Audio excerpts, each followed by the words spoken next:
and then I'll be doing maybe a few more shows after that. Right now it's penciled in as UK BFF Welsh, just because I wanted to do that last year, but I kind of like pulled out, so got some unfinished business there, and then I'm doing the UK DFBA Southern, which is August the 11th or 10th. Potentially that show.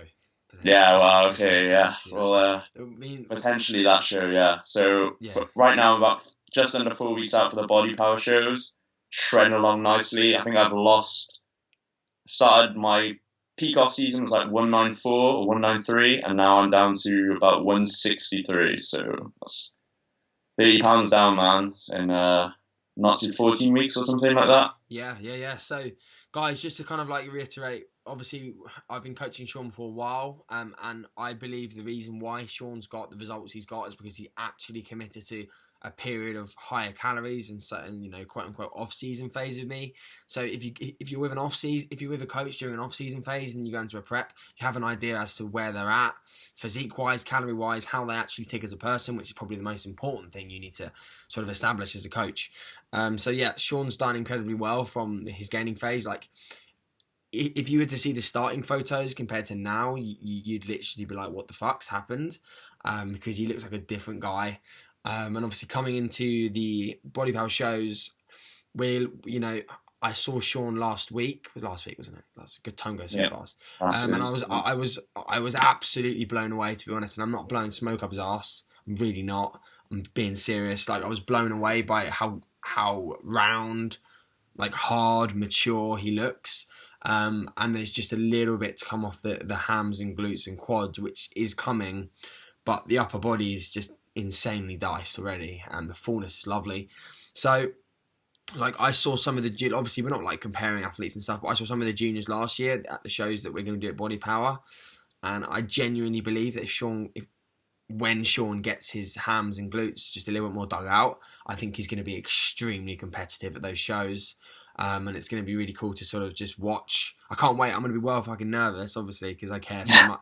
I care so much about my clients, how they get on at their shows, and just how they feel generally. More, to be honest, more than myself as a bodybuilder myself, which is maybe why I'm not the best bodybuilder, perhaps. But so yeah, we've got those two shows planned, and then we've got, like Sean said, he wants to do the UK BFF Welsh. That's what he said, right? Yeah, just because he has an unfinished business. So to be honest with you, like, yeah, I mean that would be that should be quite an easy show for Sean, if I'm honest. Just looking at where that federation's going. No hate to the federation, but there's a lot better ones out there now, to be honest. I'm not going to bullshit.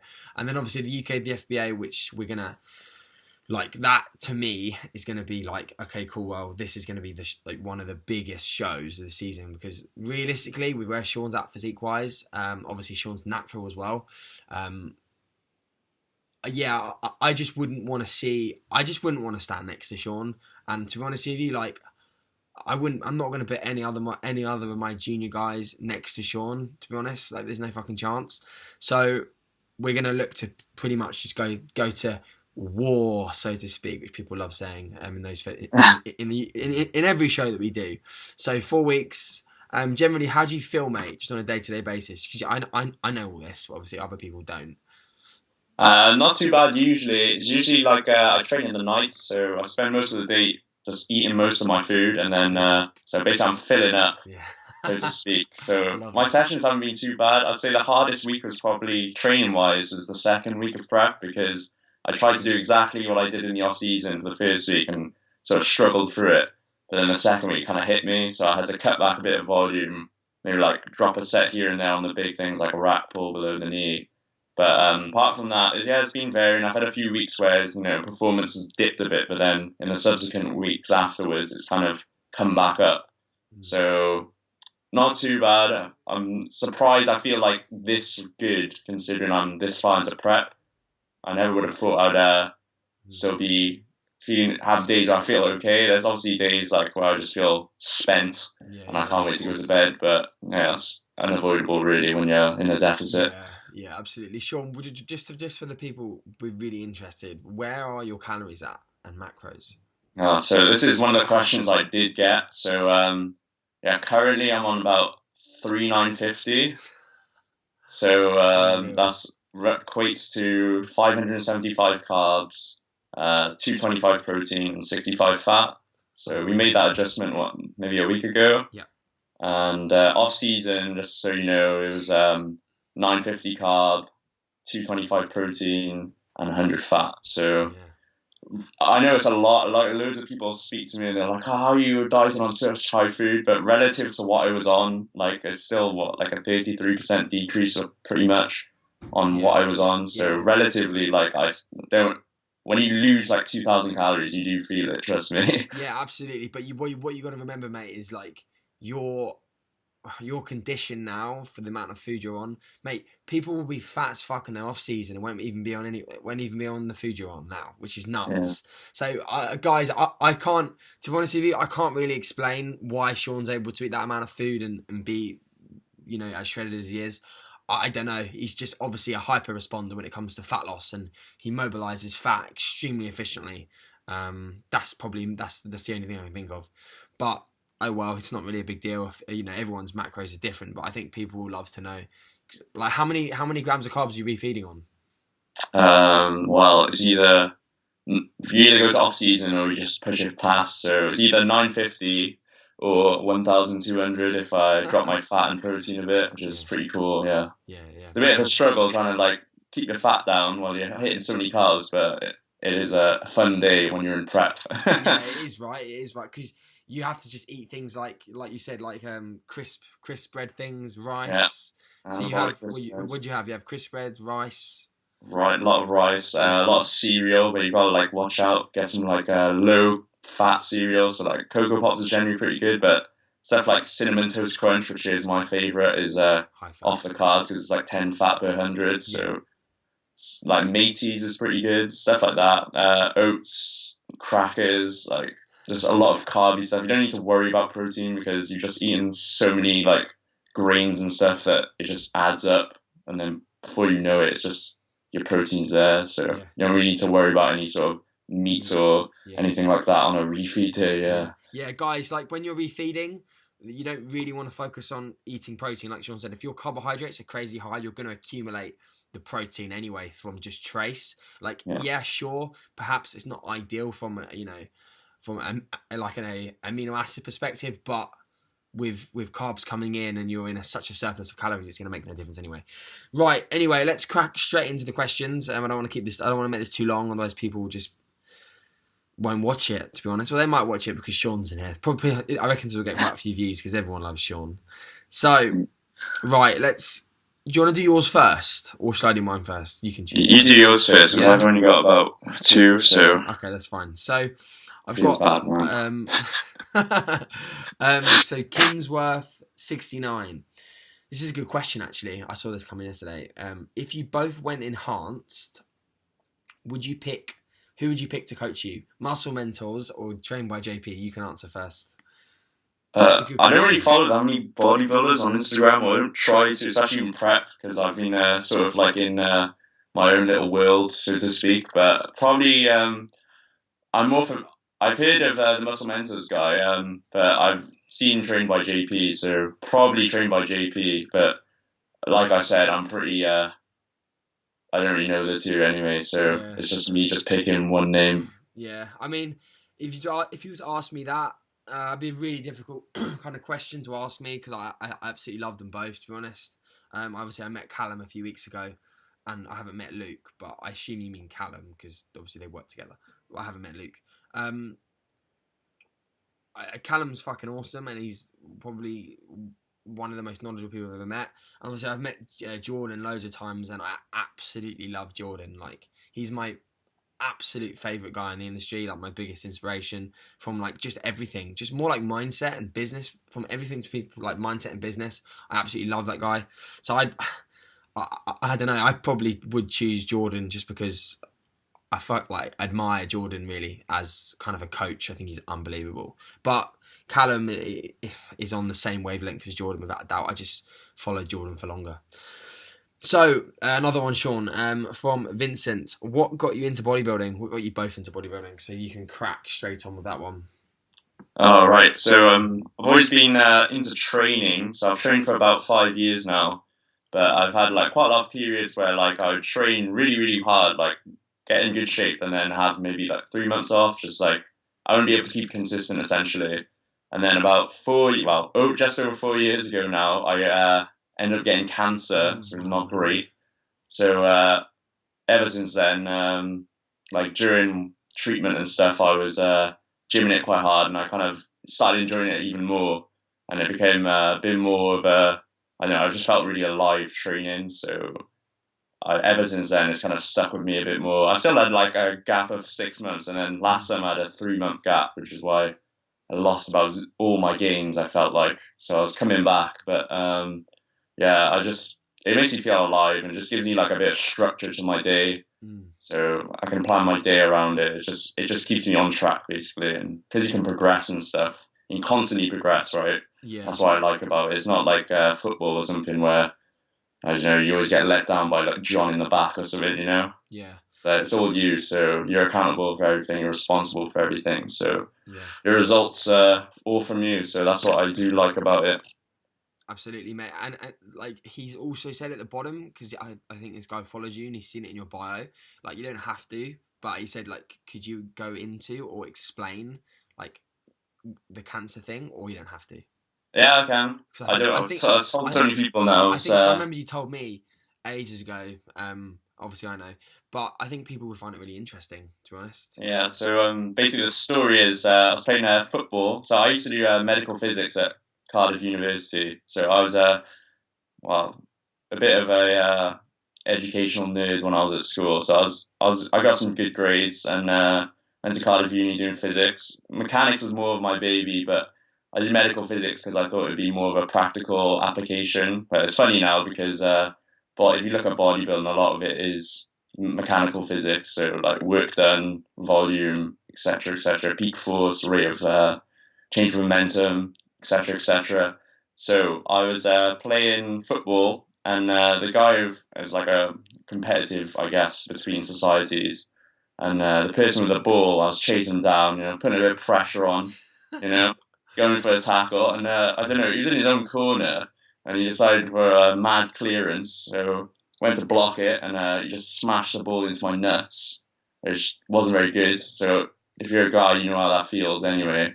But it was kind of different, so after the initial impact, the pain just wouldn't go away, and it was kind of like aching like a dull ache, and I was like, oh god, this is not good. So it just wouldn't go away after 5 minutes, so I was like, oh, just set me off, man. And then after that, my testicles swelled up essentially, and they were like just hard and like an egg. So went to the doctor. My dad was like, I was originally going to go to the doctor about I had an appointment in a month because the waiting list is just ridiculous. So I was going to wait, but my dad was like, nope. As soon as he caught wind of it, he was like, nah, you're going to the doctor now. So we went to the hospital in the end, and I got sort of inspected by a load of consultants, so all these junior doctors and what have you. And they were like, oh, we think it's a torsion. So essentially they thought my testicle had spun around inside my sac. So it sounds very nice, this. And the blood flowed, like, they thought it would stop, so that's why it was so hard. And because it was, to be fair, it was quite a big lump. So I thought, well, can it be cancer? Because it's so big, how could it grow so quickly? So I was just going into it thinking, oh, it must be that then. So they were like, okay, well, like, probably the best plan of action is to like remove it, but we'll do some blood tests anyway. So then maybe about a week later, I went in with my mum to see the like head consultant person, and they were like, oh, we did the bloods, and your cancer markers are like 1,000%. Oh man! So they look at stuff like HGH, AFDP, I like HCG. So essentially, their blood markers would be elevated if you were pregnant as a female. So safe to say, my hormones are pretty messed up at that point.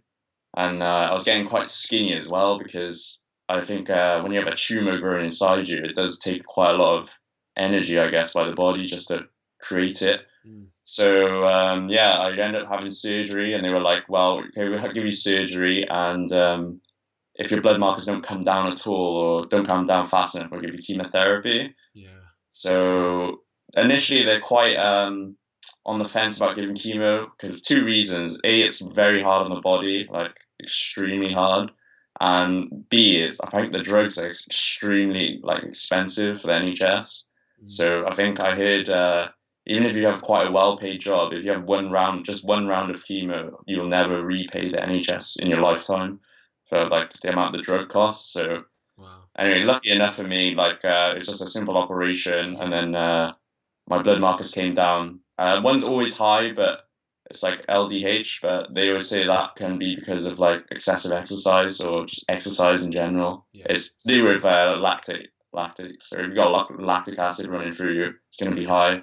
So mine's always high. So they said because it's not fluctuating or getting higher, it just seems like that's your normal range. So apart from that, all the other ones have gone down. And yeah, I get checked about once every year now. It used to be every month, and then every 2 months, and then every half a year. But I'm at a stage now where it's every year.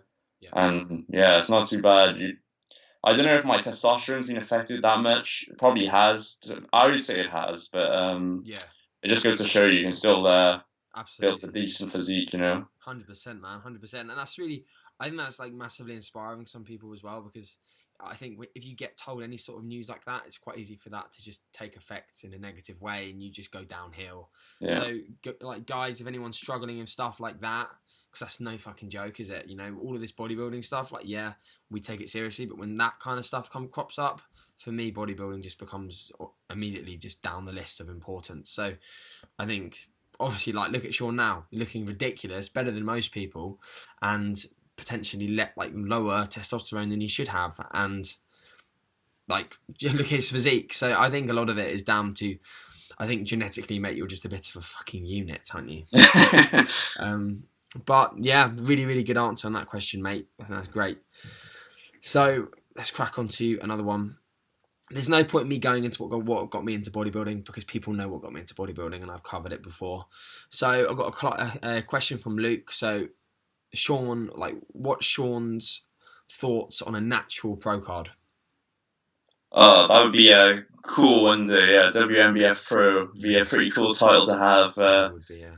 Probably not anytime soon, because I'm planning to just bulk for a few years after this and, like, you know, improve, but not only improve, just come back a different person, you know. Even though I'll probably look all right this year, I just want to look completely different than the next time I step on stage. So yeah, that would be a great, probably what I'm looking at in the long term, if I'm honest. So yeah, it'd be pretty cool to get that. And plus, the people I sort of followed at the start, like when I first started training, like the 3DMJ lot, like Jeff Alberts, it'd be nice to be like on that sort of tier of bodybuilder. So yeah. Yeah, absolutely. Mate, honestly, like, I believe you can get there for sure, providing that you just improve. But again, like, this kind of goes on to another question from the same guy. It's like, what are your goals this year, competing wise? Now, I know from in my head what I think, you know, what I think we're going to be doing and what I think is possible. What do you think? I don't know if I've really spoke to you about that, but what do you think? Like, what are your goals? Oh, just to do my best this year. I don't really get caught up in the, like, I need to beat this guy, I need to get first, I need to get second, I need to place here. I just think, just go in and do your best, because ultimately, if you're driven by, like, sort of coming first all the time and stuff like that, I don't think you're going to last too long motivationally, because once you beat everyone or whatever, like, what motivation is there to have then? So I think it's better just to go in, and I'm competing against myself, essentially. I'm just putting a placeholder down for next time I compete to smash. So try and make it as a higher bar as possible to make it challenging for myself, I think. Yeah, I mean, you are competing against yourself, Sean, but you are also competing against other people on stage. Like, people are standing next to you, and they're gonna want to beat you. Yeah, that's fine. They can. I'll just do my best. Yeah, but your best is really good, man, and I understand. I understand you're modest in that. I understand, and I respect that, to be honest, more. But guys, my perspective on that, obviously Sean's very modest, as you just heard. I believe that Sean has the capability with his physique, after seeing him in person, to do extremely well. To be honest, I think he can place very, very, very, very high at a British final standard. To be honest, and like, my goal for Sean would be to try and get him into like you know, where is the world finals at the UKWA this year? Where is it? Do you know where it is? I did see. Last year, I don't know. Last year was Miami. I'm not sure where it is this year. But to be honest, like that kind of thing, it is definitely in my mindset. I think Sean could 100% be there. Because I'm more like, obviously I'm driven by myself and like being a better version, but I am quite highly driven by, you know, winning a show and placing show. I want Sean to win. I don't want him to just place top 5. That's not where I'm at mindset wise. Sean knows that, but I obviously understand and respect Sean's perspective on that. But from my idea, I think Sean can do.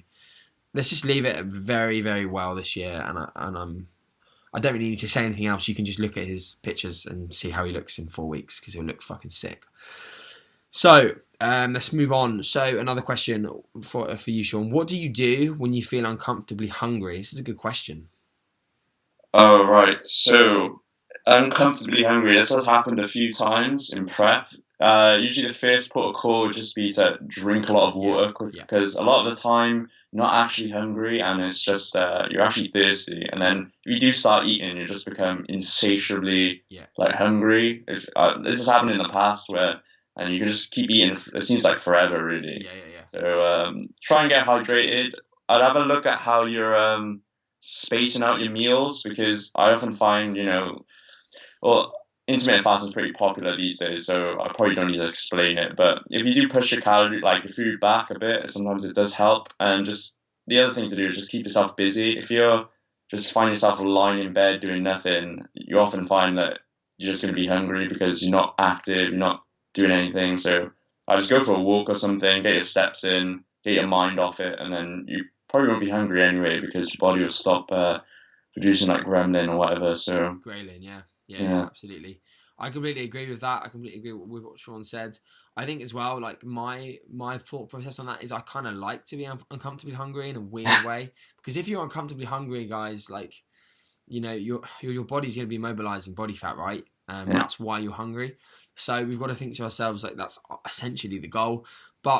And also, like, if you're uncomfortably hungry, as obviously the question states, just think about those kids in Africa who, you know, they actually know real hunger. You're actually not really that hungry. I mean, we have access to water. I mean, I have bottles of, like, a kid in Africa may have to walk 8-10 miles to get that kind of water. I have it just next to my bed, just out of a bottle. So I think, but you know, I think it's a privilege to be dieting in the first place.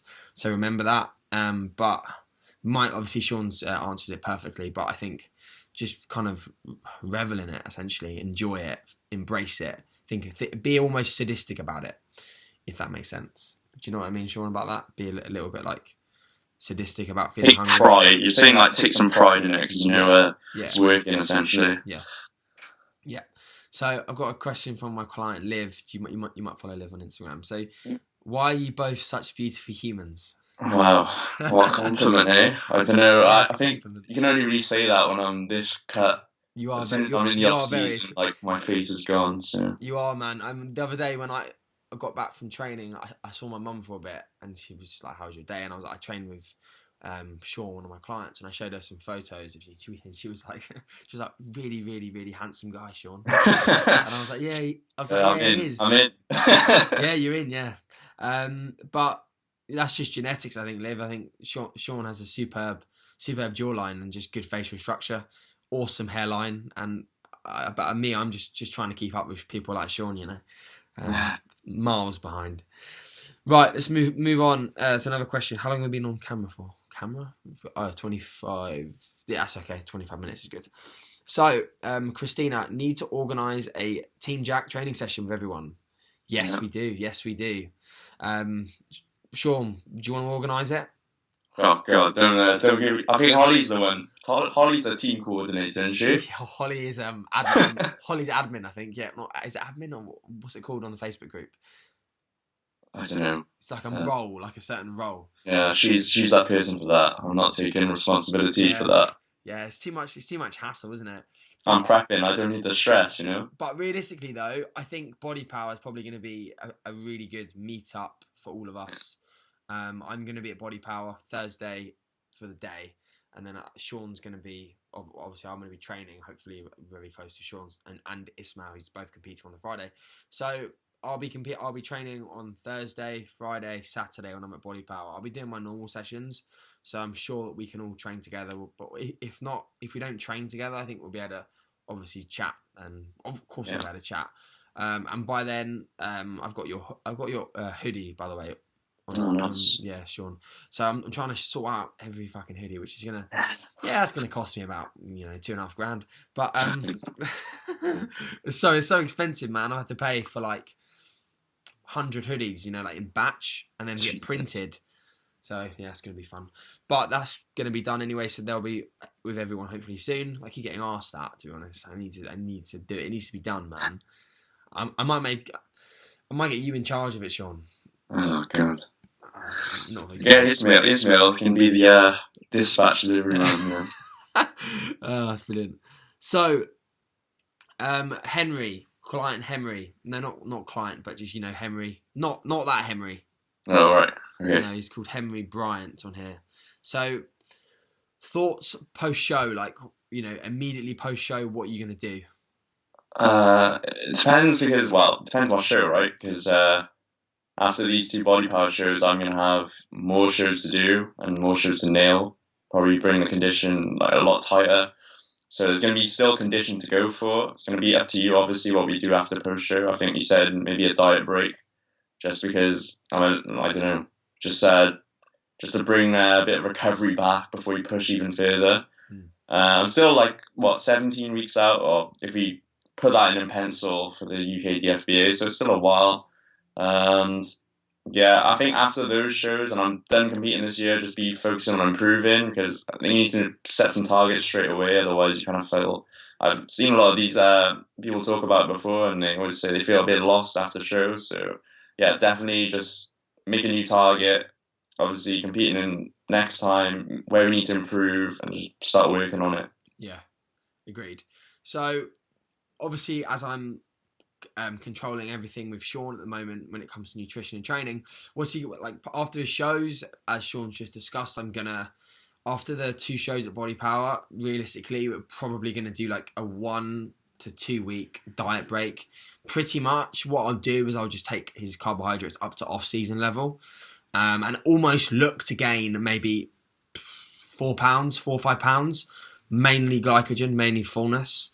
If you gain half a pound of body fat, who really cares?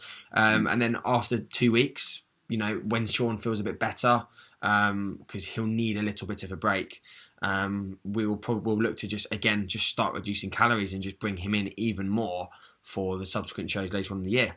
And then, like Sean discussed, post show, so after the finals, etc. What I need to make sure, like Sean discussed, is he's not lost. So setting immediate goals, ensuring that he gains body fat initially and reasonably quickly out of the gate. We're not staying stage conditioning, so we're looking at maybe a 5 to 7 pound initial bump up in body weight, and then from there we slow it down to normal sort of 0.5 to a pound every 2 weeks, and then again just gauging conditioning, ensuring that we're only making calorie adjustments up based on his training and his look. Like one mistake I made last year was just increasing calories for the sake of it. I got up to like stupid food, and I was just literally increasing calories and getting nothing more training wise. So yeah, we'll make sure that we stay on top of that, but that won't really be an issue. I should have had a coach coming out of prep, to be honest. I really needed it, but yeah, quite stubborn. So I think I just wanted to get the process done myself, so then I could turn around and say, I prepped myself completely. I've got myself from here to here with no help, and I did it all myself. So I think that's pretty cool as well, especially when you're prepping clients. Sean, do you see people like, they're offering for contest prep coaching, but they haven't actually prepped or competed or got lean, and you're like, I'm sorry, what? Yeah, there's quite a lot. I think it is a market where there's a big gap at the minute, so I think everyone's just trying to fill it really quickly. So it is what it is. You can't stop them. There'll be another thing around the corner next time. So, but yeah, it is becoming a bit more prevalent now. So yeah, it is. Yeah, but I think you need to know how it feels to have paper skin everywhere, because how can you fucking relate to your client unless you've been there yourself? You have no business prepping clients. I'm sorry. You just don't. And if that ruffles some feathers, I don't really give a shit, to be honest, because you do not have a business prepping clients unless you understand how it feels to be stage lean. Right, let's do one more. So this is a good question. What is the love with like the Dragon Ball Z thing? Like, what about that? Like, why do you love that kind of stuff? Dragon Ball. I grew up with that, man. That was my baby. So Dragon Ball's all just about like these extremely strong characters, you know. Yeah. And they can just do some things you've never like. Come on, they don't do them in other shows and stuff. So compared to like Western, you know, super Western culture, it's kind of like superheroes and stuff is a bit different. I don't know. It's just some impressive physiques in Dragon Ball. Maybe that rubbed off on me a bit, you know, through the years. Yeah. Just like planted a seed, but I don't know. Just like Dragon Ball, I guess. It's just a fun show. It's probably, looking back at it now, like when I watch it, I'm like, oh, some of these episodes are absolute trash, you know, but it did like leave a big effect on me. I don't know, it's about being strong, right? Yeah, absolutely. Let's do one more, because I've got one more question that's quite cool. What is your like biggest pet hate in the coaching and fitness industry? This is quite a good question, and I'll answer it as well. You go first, I think. Biggest pet hate in the fitness industry and coaching industry. Biggest pet hate. I'm gonna give you a few. So number one, I'd say the thing I hate the most is when you get people who turn their nose up and slate you for being successful. Because like, if you're good at it and you're doing really well business-wise, physique-wise, you're getting good results, you're likable, people's immediate goal is to like, okay, cool, you're a prick. And that's just essentially being envious and just being like, well, I'm not where you are. And quite frankly, I haven't got the fucking bottle to be where you are. So I'm just going to slate you because that's all I can do. So that's probably my least favourite thing.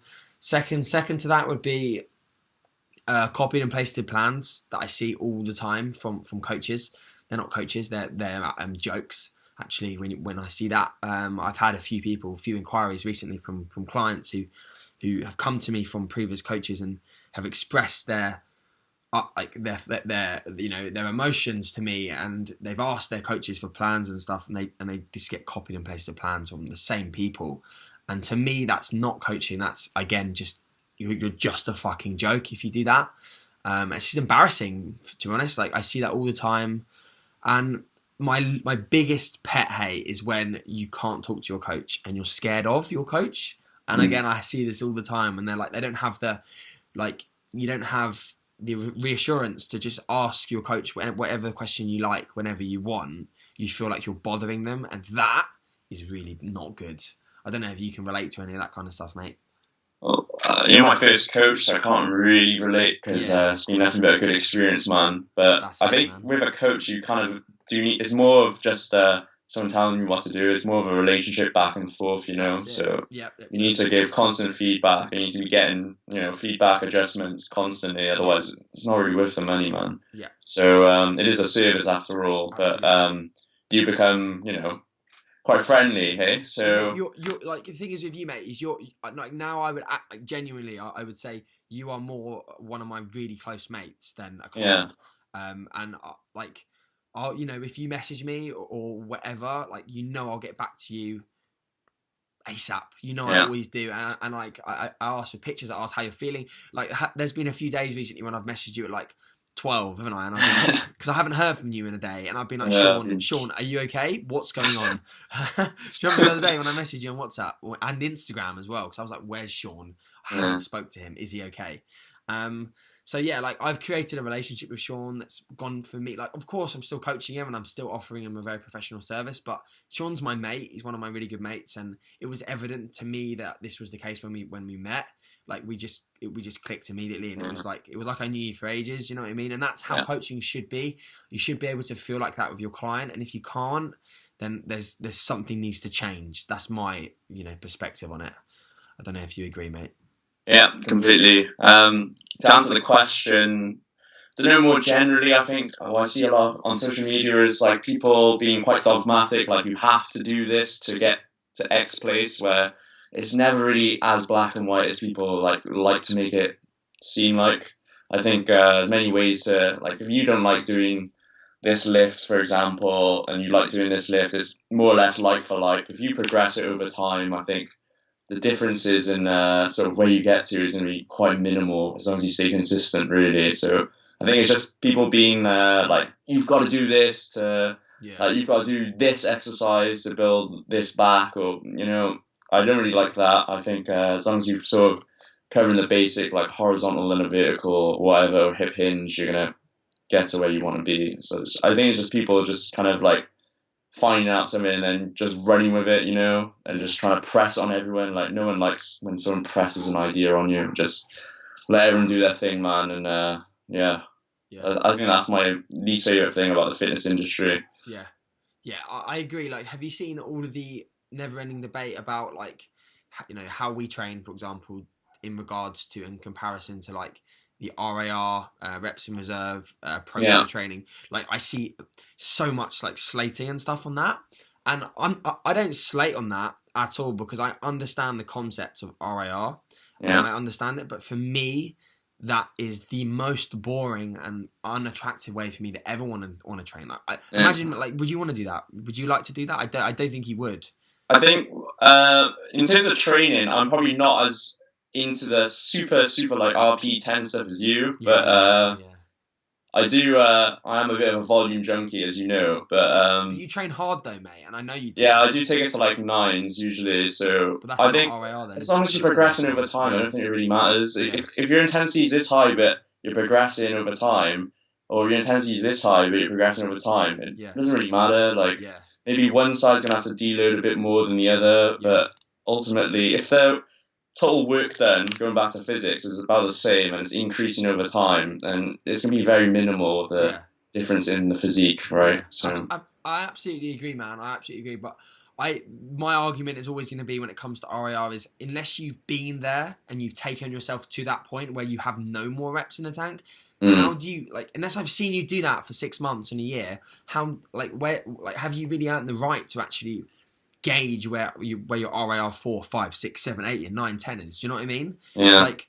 I can take it all the way there to a set, so I would know when I'm 5, 6, 7. Like, I know when I've got X amount of reps left. So I understand the concepts, and the concepts make complete sense. Obviously, increasing your total workload over time, your volume is increasing over, and you're increasing your sets, your reps, and you are increasing the load as well, and you're slowly increasing the intensity. But unless you've been there and you've been able to take it all the way there, RPE 9.5, 10 sets, and actually seen what you can really do, I don't think you're ever going to be, you know, the best you can be, unless you've, you know, your muscles have been sort of, what's the word? You know, like the novel stimulus has been put on it like that. That's going to be so novel, isn't it? If that makes sense. You know what I mean? Yeah. But mate, that's been a very, very good podcast, to be fair. That's like 40 minutes. Wow, that's gone really fast. Do you have anything to say, Sean? Anything you want to leave this on? Well, hopefully I haven't waffled too much, as you know, my fucking check-in the other day was a bit long, eh? But yeah, hopefully you've enjoyed it. Maybe I'll do another one. But that was because you were talking me through your training, though. Like it. But yeah, just good to be on here, man. And hopefully we're gonna smash the season, eh? Yeah, mate, there's no hopefully in my books. We are gonna smash the season, yes.